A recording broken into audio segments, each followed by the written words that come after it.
क्योंकि है इसलिए जातो गणित में ये इसलिए का चिन्ह है, तो इसलिए औसत वेग निकालेंगे। क्या निकालेंगे? औसत वेग। अब आप लोग जानते हो औसत वेग कैसे निकालते हैं? जानते हो औसत वेग कैसे निकालते हैं? औसत वेग इस चीज का औसत निकालने हैं, इसमें दोनों चीज दे दिया गया है, तो प्रारंभिक वेग और अंतिम वेग को जोड़ दीजिए और उसमें दो से उसकी क्वांटिटी में जितना है उतने से भाग दे दीजिए। तो इसमें तो एक u है और एक v है, कितने हैं? ऑब्जेक्ट दो ही है, तो दो से भाग करना है तो हमें औसत मिल जाएगा ना। तो हम लिख सकते हैं प्रारंभिक वेग। क्या लिखेंगे? प्रारंभिक वेग प्लस अंतिम वेग। प्रारंभिक वेग प्लस अंतिम वेग बटे में क्या हो जाएगा आपका? क्योंकि प्रारंभिक वेग और अंतिम दो ही ऑब्जेक्ट है, तो किससे भाग लगाएंगे? दो से। तो प्रारंभिक वेग क्या है आपका? u और अंतिम वेग v और बटे में। ठीक, समझ में आया इतना? अब आप लोग हम जो पढ़ करके आए हैं थोड़ा इधर ध्यान दो। तो v का हम वैल्यू कहां से निकालेंगे? त्वरण के परिभाषा से। तो यहां मैं लिखूंगा इसलिए त्वरण से, इसलिए आप गति के प्रथम समीकरण, गति का प्रथम समीकरण v बराबर u प्लस at। तो क्या मैं इस v की जगह भी इसका मान नहीं रख सकता हूँ? यहाँ रख सकता हूँ। ठीक है, तो मैं भी किसको लिखूंगा? u प्लस v का वैल्यू है u प्लस at। ये मैं कहाँ से लिखूं? सबको समझ में आया?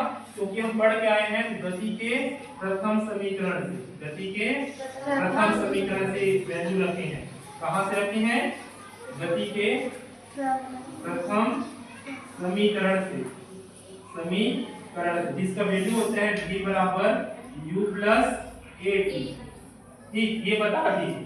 तो इस v की जगह ठीक है क्या लिखे हैं? u plus at divide by 2। Divide by नहीं समझ रहे हो ना? बटे में क्या है? बटे में u प्लस at बटे में 2 है ना। तो अब आप लोग देखो इसको हम ठीक है क्या कर सकते हैं? जोड़ सकते हैं। देखो जुड़ेगा कि नहीं जुड़ेगा? जुड़ेगा कि नहीं जुड़ेगा? प्लस और प्लस जुड़ता है ना, तो 2u हो जाएगा। क्या हो जाएगा? 2u plus at divide by बटे में 2 ना, बटे में 2।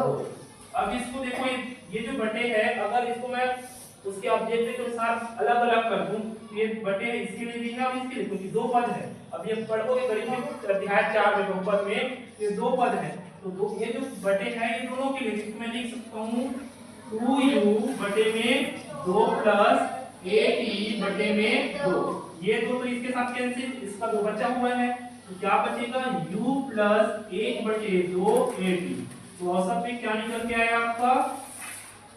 बोलिए ना, औसत पे क्या आया है? प्लस 1 बटा 2 at। ठीक, ये जुड़ा है जो वैल्यू, ये औसत वेग है। क्या है आपका? औसत वेग। औसत वेग बराबर u प्लस 1 बटे 2 at। ठीक, इधर खंड कर देता हूँ इधर। ठीक, इसलिए ठीक है हमें निकालना। देखो अब पता कैसे चलेगा? ये भी शेयर बता रहे इधर जाओ कि पता कैसे चलेगा। अभी तो देखो इसमें विस्थापन s बोला है, इसमें आंसर मत, यही आंसर है समझना मत, क्योंकि अभी तो हमें s मिला ही नहीं। और देखो इसको मैं लिख दिया हूँ, अभी तो ये रूप में मिला ही नहीं है, तो फिर हम कैसे जानेंगे? ठीक है, तो वहां पर हमें ये इसलिए इसके नाम जानते हैं विस्थापन और इसमें संबंध, वेग में संबंध।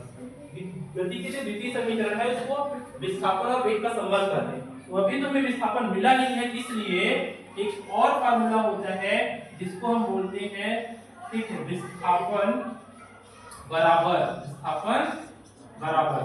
बराबर क्या होगा? औसत वेग। विस्थापन बराबर औसत वेग गुणा समय अंतराल।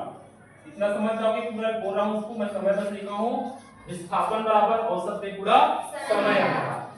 तो विस्थापन अभी देखो हम रखते जाते हैं, विस्थापन s, औसत वेग यहां से रखेंगे। देखो ठीक है, औसत वेग का वैल्यू क्या है? u प्लस 1 बटे 2 at। और ये ठीक है औसत वेग का गुणा और समय अंतराल t। अब इसको हम मल्टीप्लाई, सब मैथमेटिक्स जानते हो, तो s बराबर x का गुणा इसके u के साथ, तो ut क्या हो जाएगा? ut। ये प्लस है 1 बटे 2 at और t का स्क्वायर हो जाएगा, क्या हो जाएगा?